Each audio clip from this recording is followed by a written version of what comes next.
నమస్తే, నేను Roja. Welcome to special debate. అయినా బుద్ధి మాత్రం మారలేదు. ఇండియాపై పాకిస్తాన్ అక్కసు మాత్రం తగ్గలేదు. ఈడ్చి కొట్టినా ఆ దేశానికి మాత్రం సిగ్గు రావడం లేదు. ఆపరేషన్ సింధూర్ ద్వారా పీచం అణిచినా ఆ దేశానికి మాత్రం అస్సలు సిగ్గు రావటం లేదు. ఒళ్లంతా హూనం చేసినా ఇంకా పాకిస్తాన్ మాత్రం పిచ్చి ప్రేలాపరలు అదే విధంగా చేస్తోంది.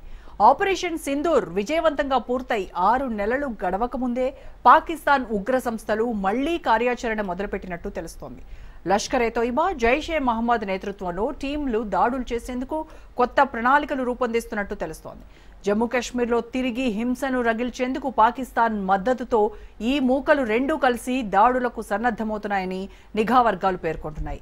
సెప్టెంబర్ నుండి ఉగ్రవాద సంస్థలు చొరబాటు, నిఘా, ఆయుధ సరఫరా మార్గాలను పునర్నిర్మిస్తున్నాయి. Pakistan special services group SSG, inter services intelligence ISI సహకారంతో లష్కర్, జైషే టీమ్స్ నియంత్రణ రేఖ దాటి భారత భూభాగంలోకి చొరబడ్డాయని నివేదిక చెబుతోంది. షంషేర్ అనే లష్కరే కమాండర్ ఆధ్వర్యంలో డ్రోన్ల ద్వారా వైమానిక నిఘా జరుగుతుండగా ఆత్మాహుతి దాడులు లేదా ఆయుధాలను బాంబులతో జారవిడిచేలా దాడులు చేయాలని చూస్తున్నట్టు నిఘా వర్గాలు హెచ్చరిస్తున్నాయి.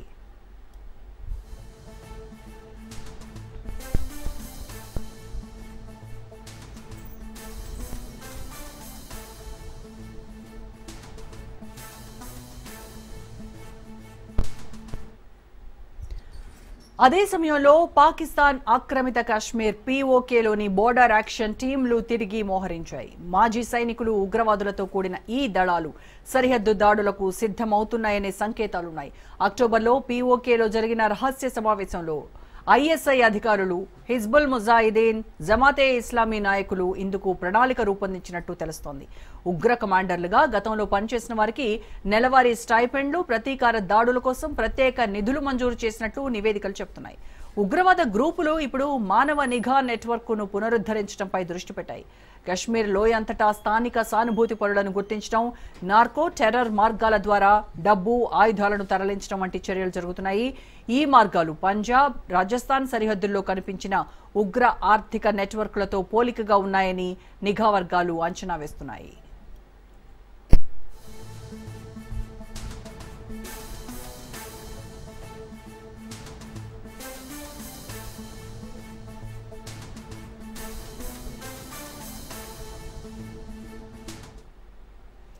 జమ్మూ కాశ్మీర్లో ఇన్నాళ్లు నెలకొన్న ప్రశాంతత, పర్యాటకాన్ని తిరిగి పునరుద్ధరించడం వంటి చర్యలు తాజా దాడులతో ప్రమాదంలో పడొచ్చని భద్రతా వర్గాలు హెచ్చరిస్తున్నాయి. ఆపరేషన్ సింధూర్ తర్వాత భారత్ నిర్భరత పాకిస్తాన్ ప్రాక్సీ గ్రూపులకు అసహనంగా మారిందని విశ్లేషకులు అంటున్నారు. పాకిస్తాన్ ఇప్పటికే ఆర్థిక సంక్షోభం, రాజకీయ అస్థిరత మధ్య నలిగిపోతున్నా ఇండియాను మాత్రం ఇరుకున పెట్టాలన్న ఉద్దేశం కనిపిస్తోంది. ఉగ్ర ప్రాక్సీలను మళ్లీ ఎగదోసి కదిలించి ఇండియాను డిస్టర్బ్ చేయాలని చూస్తోంది. తాజా సమాచారంతో ఇండియా అప్రమత్తమైంది. భారత సైన్యం ఉత్తర కమాండ్ రంగంలోకి దిగింది. ఉగ్ర మద్దతు కొనసాగితే ఆపరేషన్ సింధూర్ 2 స్టార్ట్ చేయక తప్పదన్న సంకేతాలను ఇండియా ఇవ్వాల్సి ఉంటుంది. మరోవైపు భారత సైన్యం గుజరాత్, రాజస్థాన్ సరిహద్దుల్లో త్రిశూల్ ట్రై సర్వీస్ విన్యాసాలు నిర్వహిస్తోంది. శీతాకాలం సమీపిస్తున్న కొద్దీ చొరబాట్లు తగ్గే కాలమైన పాకిస్తాన్ ప్రేరేపిస్తున్న తాజా దురాక్రమణ జమ్మూ కాశ్మీర్లో మరింత భయానక పరిస్థితులకు దారితీసే ప్రమాదం ఉందని నిపుణులు హెచ్చరిస్తున్నారు.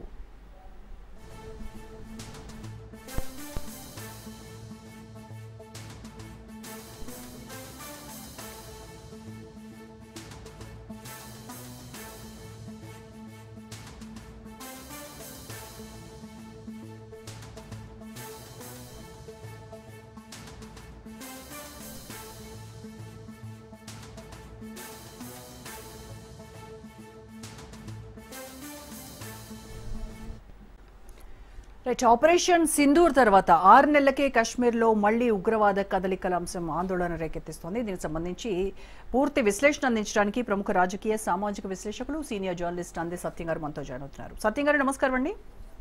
నమస్తే అండి. సత్యం గారు, ఆపరేషన్ సింధూర్ లో ధ్వంసమైనటువంటి ఈ లష్కర్, జైషే ఈ శిబిరాలు కేవలం మళ్ళీ 6 నెలల్లోనే మళ్ళీ ఇంతలా ఎలా పుంజుకుంటున్నాయి? ఇంత రీబిల్డ్ ఎలా చేసుకున్నారంటారు? ఇంత త్వరగా ఎలా సాధ్యమైంది అసలు ఇది? ఒక అంచనా ప్రకారం ఇప్పుడు మనం అనుకున్నటువంటి లష్కర్-ఏ-తోయిబా కానీ, జైషే మహమ్మద్ కానీ వివిధ గ్రూపులకు అయినటువంటి ట్రైన్డ్ ఉగ్రవాదులు 2000 మంది ఉన్నారని ఒక అంచనా. ఆపరేషన్ సింధూర్కు ముందే 2,000 మంది ఉన్నారు అన్ని రకాల శిక్షణ పొందినటువంటి వాళ్ళు అనేటువంటిది ఒక ఇంటెలిజెన్స్ సమాచారం. మొన్న ఆపరేషన్ సింధూరులో భాగంగా మనం చేసినటువంటి ధ్వంసం చేసినటువంటి శిబిరాల్లో అక్కడో 10 మంది అంతా కలిపి ఒక 100-150 మందిలో చనిపోయి ఉంటారు. స్థావరాలు ధ్వంసం అయినాయి కానీ అందరూ ఒక దగ్గరే ఉండరు కదా. తర్వాత వాళ్ళకి ఇంటర్నేషనల్ నెట్వర్క్ ఉంది, నేషనల్ నెట్వర్క్ ఉంది. ఈ నెట్వర్క్ ధ్వంసం చేయలేదు మనం, కేవలం అక్కడ శిబిరాలు మాత్రమే ధ్వంసం చేశాం. కాబట్టి సహజంగానే రీఆర్గనైజ్ కావటం పెద్ద కష్టమైనటువంటి పని కాదు. తర్వాత రెండవది, పాకిస్తాన్లో ఇప్పుడు పరిపాలించే పార్టీ డెమోక్రటిక్గా ఎన్నికైనటువంటి పార్టీ కాదు. ఇమ్రాన్ ఖాన్ని గోలదోసి అధికారంలోకి వచ్చినటువంటి పార్టీ. తర్వాత ఇది సైన్యం కనుసన్నలో నడుస్తుంది ఈ ప్రభుత్వం. ఉగ్రవాద శిబిరాలు కానీ ఉగ్రవాదుల శిక్షణ కానీ సైన్యం కనుసన్నలనే ఉగ్రవాదులు పనిచేస్తున్నటువంటి విషయం అందరికీ తెలిసినటువంటి విషయం ప్రపంచం మొత్తానికి. కాబట్టి మళ్ళీ రీఆర్గనైజ్ చేసి వాళ్ళ పాలసీ ఒక 60 ఏళ్ల నుంచి వాళ్ళ పాలసీ అదే పాలసీ అమలు చేస్తున్నారు. అంటే నేరుగా యుద్ధం చేస్తే మనకు 1/7 కంట్రీ, 1/7 పాపులేషన్, 1/7 జీడిపి అంతా 1/7. దానికి ఆ క్యాపబిలిటీస్ లేవు. కాబట్టి దానికి ఉన్నటువంటి ఒకటే భారతదేశాన్ని డీస్టెబిలైజ్ చేయడానికి కానీ లేదా అంతర్గత కలహాలు రేపడానికి కానీ ఉగ్రవాదుల్ని ప్రవేశపెట్టడం అనేటువంటిది ఒక మంత్రదండంగా గత 60 ఏళ్లుగా ప్రయత్నం చేస్తున్నారు. గత 30 ఏళ్లుగా ఇంకెక్కువైంది. కాబట్టి అది పాత పద్ధతుల్ని మళ్ళీ, ఎందుకంటే వాళ్ళకు వెల్ ట్రైన్డ్ సైన్యం కూడా అటువంటి ట్రైన్ అటువంటి ఇదే. ఎందుకంటే ఆఫ్ఘనిస్తాన్లో సోవియట్ జోక్యం చేసుకున్నప్పుడు దానికి వ్యతిరేకంగా ఇన్ఫిల్ట్రేట్ అయినప్పుడు ఆఫ్ఘనిస్తాన్ తాలిబాన్లకు శిక్షణ ఇచ్చారు. పాకిస్తాన్ సైన్యం కూడా తాలిబాన్ల వేషంలో ఆఫ్ఘనిస్తాన్లో చొరబడ్డారు. కాబట్టి వాళ్ళకు సైన్యానికి అలవాటే ఉంది, తర్వాత ఉగ్రవాదులకు అలవాటే ఉంది. కాబట్టి భారతదేశంలో మళ్ళీ అదే పద్ధతిలో ఇన్ఫిల్ట్రేట్ చేయడానికి ప్రయత్నం చేస్తున్నారు. జమ్మూ కాశ్మీర్లో ఒకటే, వాళ్ళు వదిలేస్తే, ఇటువంటి ఉగ్రవాద చర్యలు వదిలేస్తే వాళ్ళకు దేశంలో కూడా ఇంకొకటి అనుకునే అవకాశం ఉంది. భారతదేశం నుంచి డిఫెన్స్లో పడ్డారు, ఇక దేశం జోలికి పోవట్లేదు, కాశ్మీర్ వాళ్ళకు వదిలేశారు అని ఇంకా ఆ అభిప్రాయం రాకుండానే డిస్టర్బ్ చేసే అవకాశం ఉంది. కాబట్టి వాళ్ళు ఉన్నటువంటి పరిస్థితుల్లో మళ్ళీ రీబిల్డ్ చేసి మళ్ళీ ఇన్ఫిల్ట్రేట్ చేస్తున్నారు. మన ఇంటెలిజెన్స్లో కూడా ఇటువంటి విషయాలన్నీ కూడా ఈ మధ్య కాలంలో మనకు అర్థం అవుతుంది. నిఘా పెంచారు కూడా బోర్డర్ స్టేట్స్లో. అయితే పిఓకేలో ఇప్పటికే బార్డర్ యాక్షన్ టీమ్స్ మళ్ళీ మోహరించాయి అని అంటున్నారు. అంటే మీరు అన్నట్టుగా ఆపరేషన్ సింధూర్లో పూర్తిగా ఈ వ్యవస్థ మొత్తం నాశనం అవ్వలేదు. అట్ ద సేమ్ టైం వాళ్ళు ఇంకొంతమందిని రిక్రూట్ చేసుకునేటువంటి ఛాన్సెస్ కూడా ఉండుంటాయి. ఖచ్చితంగా ఉంటాయి. ఎందుకంటే ఇవాళ అనేక సార్లు అక్కడొకళ్ళు మన దేశంలో అరెస్ట్ అవుతున్నారు. ఈ ఉగ్రవాద సంబంధాలను అరెస్ట్ అయినటువంటి వాళ్ళు పాకిస్తాన్ తోటి లింక్స్ ఉన్నాయని ఒప్పుకుంటున్నారు. తర్వాత ఎస్టాబ్లిష్డ్ ఫ్యాక్ట్స్ కూడా మనకున్నాయి. ఫోన్ కాల్స్ కానీ లేకపోతే ఇతర మనీ పంపింగ్ కానీ ఇటువంటి అన్నీ ఉన్నాయి. కాబట్టి అదేం ఆ పాలసీ మార్చుకొని ఒక డెమోక్రటిక్ కంట్రీగా వ్యవహరిస్తుంది అన్నటువంటి ఆశలు లేవు. తర్వాత పైగా పాకిస్తాను ఇప్పుడు అమెరికా రెండు కలిసి బంగ్లాదేశ్ కూడా అదే ట్రైనింగ్ ఇచ్చే ఊపులో ఉన్నారు. మొన్న అమెరికన్ ఇంటెలిజెన్స్ ఆఫీసర్ బంగ్లాదేశ్లో కూడా వాళ్ళ ముఖ్యులతో సమావేశమైంది అనేటువంటి అనధికార వార్తలు వచ్చినాయి. కాబట్టి హసీనాకు మనం ఇచ్చినందుకు, షెల్టర్ ఇచ్చినందుకు అక్కడ కూడా దరిదాపు బంగ్లాదేశ్ స్వతంత్రం వచ్చినప్పుడు అది సెక్యులర్ కంట్రీగా డిక్లేర్ చేసుకుంది. కానీ ఇప్పుడు మాత్రం మళ్ళీ పాకిస్తాన్ దారి పట్టేట్టుగా ఉంది. కాబట్టి ఇవాళ పాకిస్తాన్లో ఉన్నటువంటి దాంట్లో ఇదివరకు అంతర్జాతీయ వాణిజ్యం లేదు బంగ్లాదేశ్కు పాకిస్తాన్ మధ్య. ఇప్పుడు కొత్తగా వాణిజ్యం కూడా స్టార్ట్ అయింది బంగ్లాదేశ్కు పాకిస్తాన్ మధ్య. కాబట్టి పాకిస్తాన్ ఇంకా ఎక్కువ డిస్టర్బ్ చేయగలం, వెస్టర్న్ నుంచే కాదు ఈస్టర్న్ నుంచి కూడా డిస్టర్బ్ చేయగలం అనే కాన్ఫిడెన్స్ లో ఉంది. అమెరికా వీటికి ఎప్పటి నుంచో సపోర్ట్ చేస్తుంది, దానికి ముఖమాటం లేదు. కాబట్టి ఇప్పుడు ఉన్నటువంటి పరిస్థితుల్లో పిఓకి శిక్షణ శిబిరాలు ఉండే అవకాశం ఉంది. దాన్ని ఇంకా ముమ్మరం చేసేటువంటి అవకాశం కూడా ఉంది. యా, అయితే ఈ షంషేర్ ఖాన్ అనేటువంటి ఈ లష్కర్ కమాండర్ పేరు మళ్ళా వినిపిస్తుంది. అతడు లాస్ట్ టైం ఆపరేషన్ సింధూర్లో చనిపోయినట్టుగా వార్తలు మనం చూసాము. ఇప్పుడు మళ్ళీ ఈ షంషేర్ ఖాన్ అనే అతను వేరే అతనా లేకపోతే అతనేనా మళ్ళీ యాక్టివ్గా అయ్యాడు అని అంటే ఏంటి కన్ఫ్యూషన్? అంటే ఇప్పుడు మసూద్ కుటుంబ సభ్యులందరూ చనిపోయారు, మసూద్ ఎస్కేప్ అయ్యాడు అనుకున్నాము. అట్లాగే ఈ షేర్ ఖాన్ కూడా ఎస్కేప్ అయ్యాడా లేకపోతే ఇంకొకళ్ళు ఆ ప్లేస్లో అదే పేరు పెట్టుకొని ఆర్గనైజ్ చేస్తుర్రా ఎందుకంటే చాలా ఇల్లీగల్ సిస్టమ్స్లో ఉన్నది. అది ఎక్స్ట్రీమిస్టులు, ఏ ఎక్స్ట్రీమిస్టులైనా ఒకళ్ళు చనిపోతే గుండె నిబ్బరం పోద్దని చెప్పేసి అట్లా డిక్లేర్ చేయకుండా అదే పేరుతోటి పనిచేస్తున్నటువంటి మనం చూస్తూ ఉన్నాం, ఇంటర్నల్గా ఎక్స్టర్నల్గా కూడా. కాబట్టి షేర్ ఖాన్ అతనే అయ్యి ఉండొచ్చు, లేదా రిప్లేస్ తోటి అదే పేరుతోటి అయినా చాలా మంది అవుతుండొచ్చు. ఎందుకంటే వాళ్ళ లష్కర్ తోబా యొక్క కాన్ఫిడెన్స్ నిలబెట్టడానికి ఉండే అవకాశం ఉంది. మనం లాడెన్ అప్పుడు చూసాంగా, లాడెన్ చనిపోయిండని అనేక సార్లు న్యూస్ ఫ్లోట్ చేయటం, ఆ తర్వాత వాళ్ళ కాన్ఫిడెన్స్ పోద్దని చెప్పేసి మళ్ళీ లాడెన్ బతికే ఉండని ఆయన ఆడియోలు రిలీజ్ చేయటం, ఇటువంటి ఆయన చేశారు కదా. కాబట్టి చాటు వ్యవహారాలు చేసేటువంటి వాళ్ళు ఇటువంటి చేస్తున్నారు.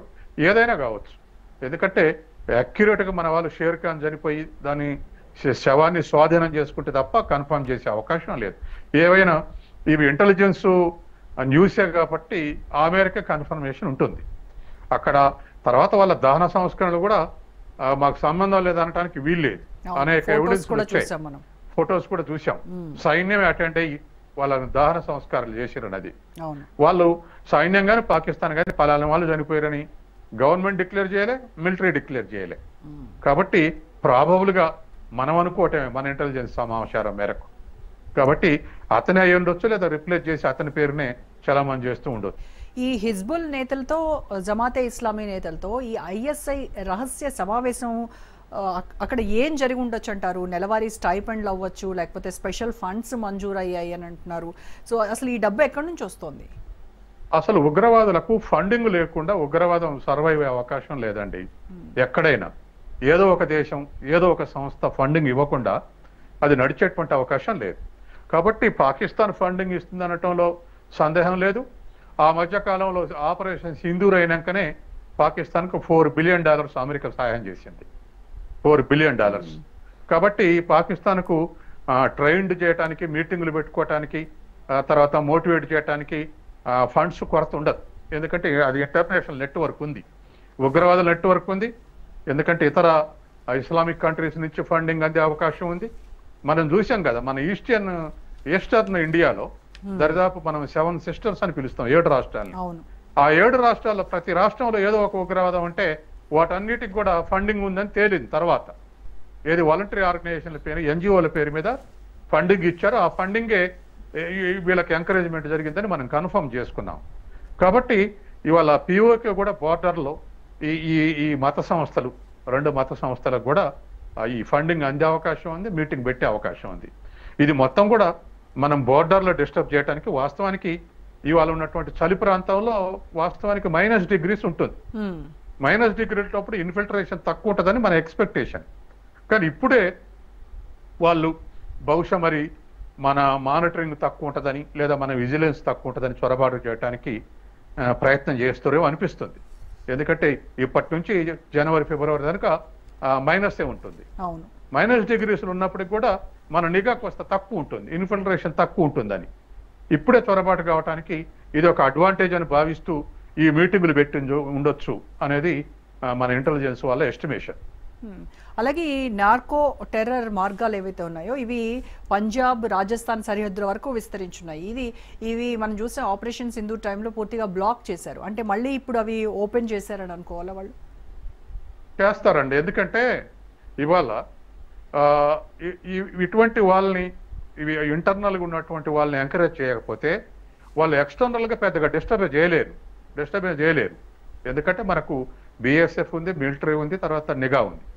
కాబట్టి విత్ ఇన్ ఇండియా ఎక్కడెక్కడైతే ఈ ఫోర్సెస్ ఉన్నాయో వీటన్నిటిని కూడా ఎంకరేజ్ చేయడానికి ఖచ్చితంగా వాళ్ళు ప్రయత్నం చేస్తారు. మనకు అప్పుడప్పుడు వాళ్ళు దొరుకుతూనే ఉన్నారు. మన తెలంగాణలో అయితే నల్గొండ, హైదరాబాద్లో అప్పుడప్పుడు మన వాళ్ళు అరెస్ట్ చేస్తూనే ఉన్నారు. తర్వాత అమాయకంగా ఉండి కూడా ఎక్కడో కడప నుంచి మనకు కనెక్షన్ ఉండడానికి ఈ మధ్యనే ఎస్టాబ్లిష్ అయిందిగా. కాబట్టి ఇటువంటి పరిస్థితుల్లో ఖచ్చితంగా వాళ్ళు ఇంటర్నల్ ఫోర్సెస్ని ఎంకరేజ్ చేస్తారు. ఎందుకంటే ఇవాళ అట్లా అట్రాక్ట్ కావటానికి వాస్తవానికి అన్ఎంప్లాయ్మెంటు, తర్వాత ఉపాధి దొరకకపోవటం, ఇటువంటి శాతం ఎంతో కొంత శాతం ఉంటుంది ఏ దేశంలోనైనా. వాళ్ళని అట్రాక్ట్ చేయడానికి ప్రయత్నం చేస్తారు. వాళ్ళకు ఫండింగ్ ఇవ్వటం, లేకపోతే ఈ వాళ్ళ ఉన్నటువంటి ఈ నార్కోటిక్స్ ఉన్నటువంటి ఏవేమో సప్లై చేయగలరు అవి ఇవ్వటం, ఏదో విధంగా అట్రాక్ట్ చేస్తున్నారు. డబ్బు పంపింగ్ చేయటం, ఈ విధంగా అట్రాక్ట్ చేస్తూ ఉన్నారు. కాబట్టి ఎక్స్టర్నల్ ఇన్ఫిల్ట్రేషన్ కాకుండా ఇంటర్నల్ కూడా వాళ్ళు తయారు చేసుకుంటున్నారు. మనం ఎస్టాబ్లిష్ అవుతూనే ఉంది అప్పుడోటి. అయితే షేర్ ఖాన్ ఈ లష్కరే కమాండర్ షేర్ ఖాన్ బతికున్నాడా చనిపోయాడా అనేది ఎంత సస్పెన్స్ ఉందో, అలాగే సేమ్ మసూద్ అజార్ కూడా చనిపోయాడని కొన్నిసార్లు, లేదు బతికే ఉన్నాడు, అతని ఫ్యామిలీ మెంబర్స్ మీద మాత్రమే దాడి జరిగింది, వాళ్ళ ఫ్యామిలీ మెంబర్స్ చనిపోయారు, ఇలా రకరకాల వార్తలు విన్నాం. మళ్ళీ ఇప్పుడు ఆయన బతికే ఇన్ కేసు ఆయన రోల్ ఏంటంటారు ఇప్పుడు మళ్ళా? ఇప్పుడు ఆయన గతంలో కాశ్మీర్లో ఇంటర్నల్గా పనిచేసిన వాడు, మొత్తం అండర్స్టాండింగ్ ఉంది మసూద్కు. బాంబే మీద కానీ, మహారాష్ట్ర కానీ, గుజరాత్ కానీ, రాజస్థాన్ కానీ, కాశ్మీర్ కానీ, బోర్డర్లో ఉన్నటువంటి 4 స్టేట్స్లో కంప్లీట్ అండర్స్టాండింగ్ ఉంది. ఆ నెట్వర్క్ తోటి ఇన్నాళ్ళు సంది డిస్టర్బ్ చేయగలిగాడు. తాజ్ హోటల్ నుంచి పుల్వామా వరకు అన్ని డిస్టర్బెన్సెస్లో వెనకాల మసూద్ అజారు హస్తం ఉంది. వాళ్ళకు సపోర్ట్ ఇచ్చేటువంటి నెట్వర్క్ సపోర్ట్ కూడా ఉంది.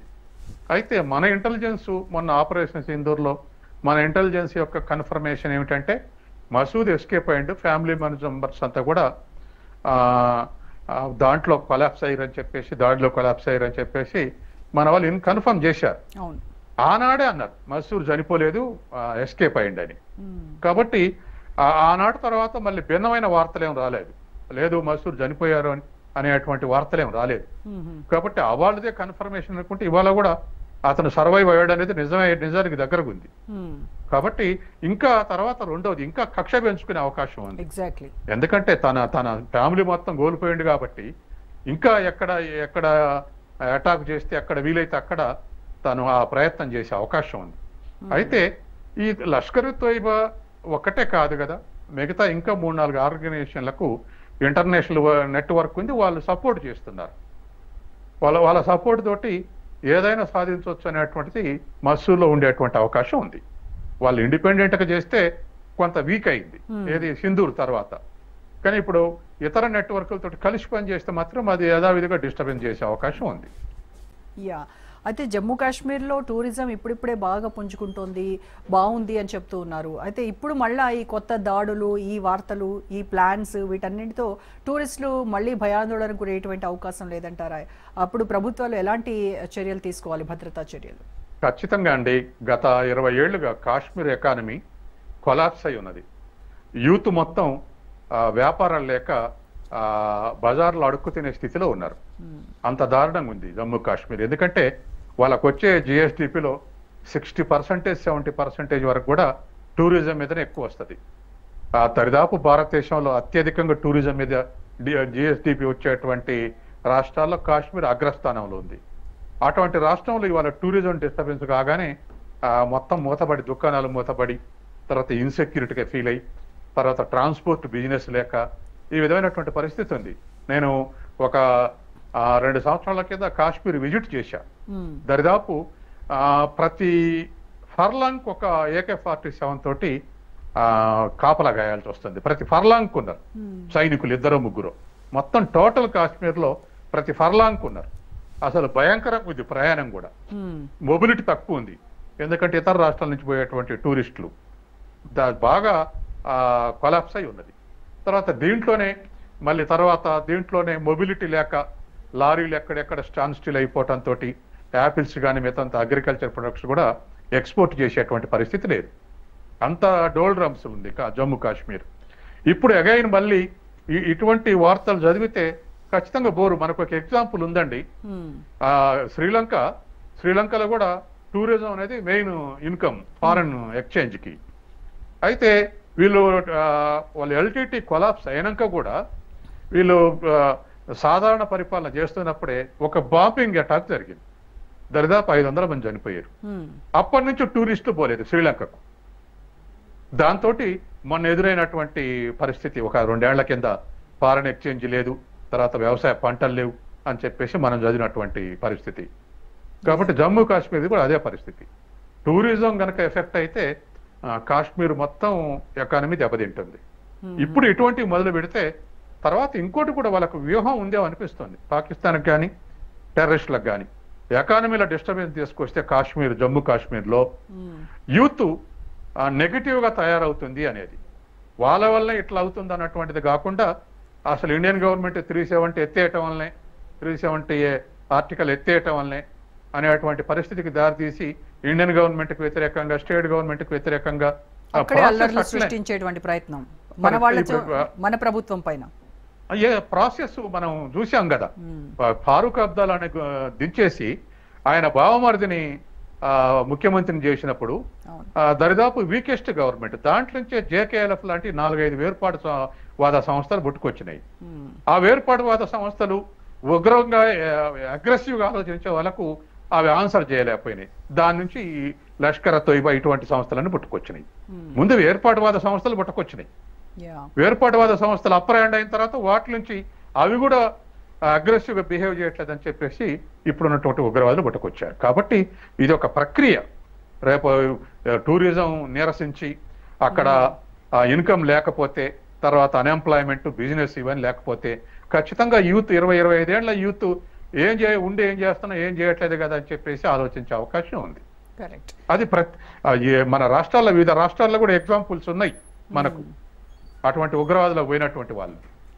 ఇప్పుడు ఈ ఉగ్రమూకలు యాక్టివ్ అయ్యి ఉగ్ర దాడులకు ప్లాన్ చేస్తున్నాయి అనేటువంటి ఈ సమాచారాలతో చాలా మందిలో చాలా ప్రశ్నలు అయితే రేకెత్తుతున్నాయి. ఏంటంటే ఆపరేషన్ సింధూర్ 2 అనివార్యం అవుతుందేమో ఖచ్చితంగా, లేదంటే ఇప్పుడే ఏమైనా ప్రివెంటివ్ స్ట్రైక్స్ అలాంటివి చేయాల్సి ఉంటుందా భారతదేశము, భారత్ ఎప్పుడు ఈ సర్జికల్ మోడ్లోకి వెళ్తుంది అనేటువంటి రకరకాల ప్రశ్నలు అయితే వినిపిస్తూ ఉన్నాయి.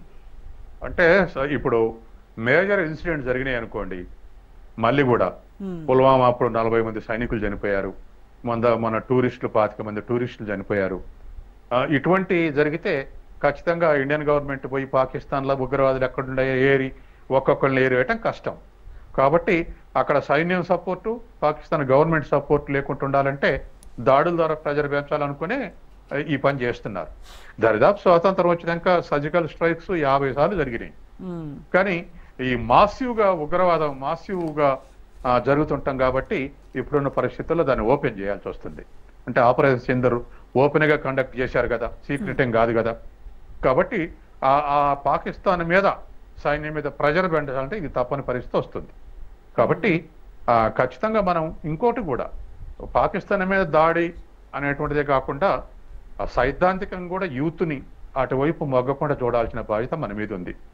ఎందుకంటే ఎంతమందిని మొగ్గిన వాళ్ళందరినీ ఎంతమందిని మనం చంపేస్తాం. అది ఆ గ్రౌండ్ అట్లా గ్రౌండ్ రియాలిటీ ఉందనుకోండి, పోతూనే ఉంటారు. మనం మావోయిస్ట్ మూవ్మెంట్ చూసాంగా, ఎప్పుడో 1967లో స్టార్ట్ అయింది నక్సల్బరీలో, ఇప్పటికి స్టిల్ కంటిన్యూయింగ్.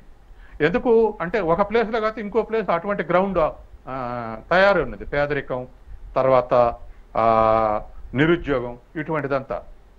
కాబట్టి వాళ్ళకు కూడా జమ్మూ కాశ్మీర్ అటువంటి గ్రౌండ్ లేకుండా సోషియో ఎకనామిక్ ఇష్యూస్ పరిష్కరించాల్సిన అవసరం ఉంది, ఎంప్లాయ్మెంట్ పరిష్కరించాల్సిన అవసరం ఉంది, తర్వాత ప్రజలు కూడా కన్విన్స్ చేయాల్సినటువంటి అవసరం ఉంది.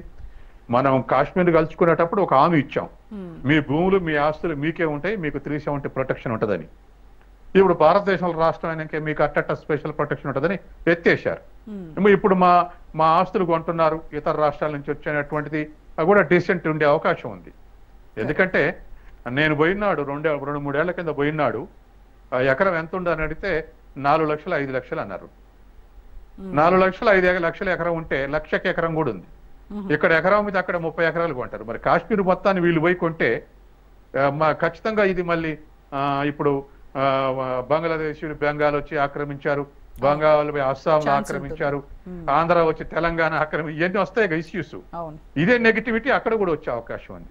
కాబట్టి ఇటువంటి ఇష్యూస్ ను కూడా పరిష్కరించాల్సిన అవసరం ఉంది. అణచివేతతో పాటు వాళ్ళని రియలైజ్ చేయాల్సిన అవసరం ఉంది.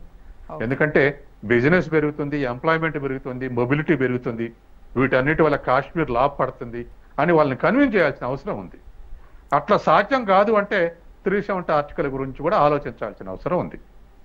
Right. Thank you so much Satyam గారు.